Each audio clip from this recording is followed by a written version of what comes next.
Hello everyone, last lecture में हमने ये जो पोयम है वो देखा था। अब हम इसके क्वेश्चंस देखते हैं। ठीक है, सबसे पहले guess the meaning of. Weary मतलब क्या होता है मैंने बताया था, टायर्ड या एग्जॉस्टेड। ड्रीयरी मतलब होता है डल, बोरिंग या डिप्रेसिंग। ऑन द विंग मतलब होता है फ्लाइंग और इन फ्लाइट, उड़ना या फ्लाइट में होना। सो वियरी मतलब बहुत ज्यादा एग्जॉस्टेड, बहुत ज्यादा थक जाना। ड्रीयरी मतलब बोर होना, एक ही चीज बार बार देखकर हम बोर हो जाते हैं, dull, depressing. On the wing flying और इन फ्लाइट। अब हम देखते हैं answer the following question. Right that the lark does.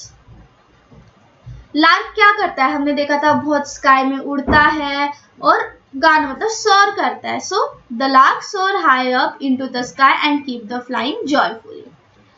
जो लार्क होता है वो सोर करता है, ऊंचा उड़ता है स्काई में और बहुत खुशी से उड़ता है, अपना जो जॉयफुल नेचर है वो रखता है। सो लार्क सोर high up into the sky and keeps the flying joyfully.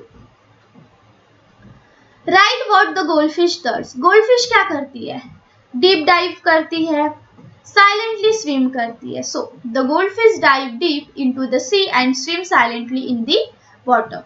What does the poet want to know from the lark. Lark से पोएट क्या जानना चाहते हैं या पोएट ने उन्हें क्या पूछा। सो the poet ask if the lark ever get tired. Lark को कभी थकान होती है इतना ऊंचा उड़ने से, जब वो एम्प्टी स्काई और क्लाउड्स देखता है तो कभी वो लोनली या डल फील करता है।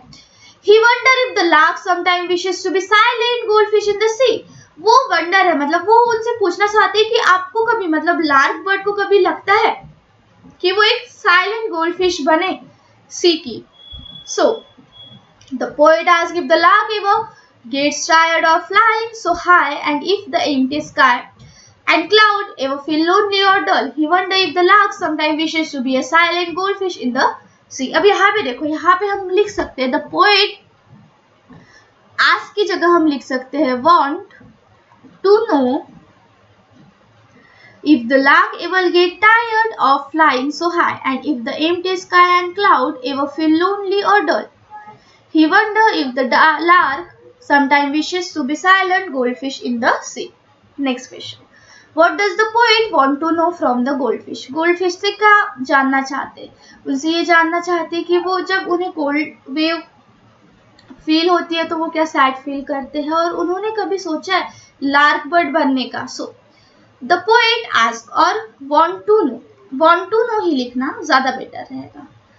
The poet want to know if the goldfish ever feel sad when the cold wave touch in and if it wishes to sing and fly like a lark in the sky. Do you long to be something else? Write about your longing. तुम्हें कभी ऐसा लगता है कि तुम कुछ और बनो? Yes, sometime I long to be a bird. मुझे ऐसा लगता है कि मुझे एक बर्ड बनना है जो फ्री हो फ्लाई करने के लिए, जहां जाना है जाए बिना किसी लिमिट बाउंड्री के।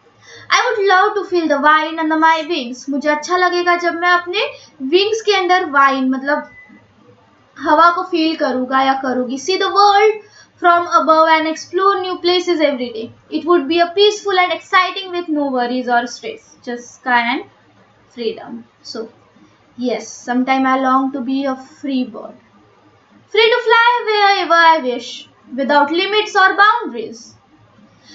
I would love to feel the wind under my wings, see the world from above and explore new places every day. It would be peaceful and exciting with no worries or stress, just the sky and the freedom. So यहाँ पे हमारी poem होती है and, उसके साथ exercise भी होती है एंड। इसके बाद हम नेक्स्ट लेक्चर में नेक्स्ट लेसन पढ़ेंगे। तब तक के लिए पढ़ते रहो, अपने फ्रेंड्स के साथ शेयर करो, अच्छा लगता है तो लाइक करो, कोई डाउट है तो कमेंट में पूछो, बेल आइकन को प्रेस करो ताकि जब भी न्यू लेक्चर अपलोड हो आपको नोटिफिकेशन मिल जाए। मिलते हैं नेक्स्ट लेक्चर में।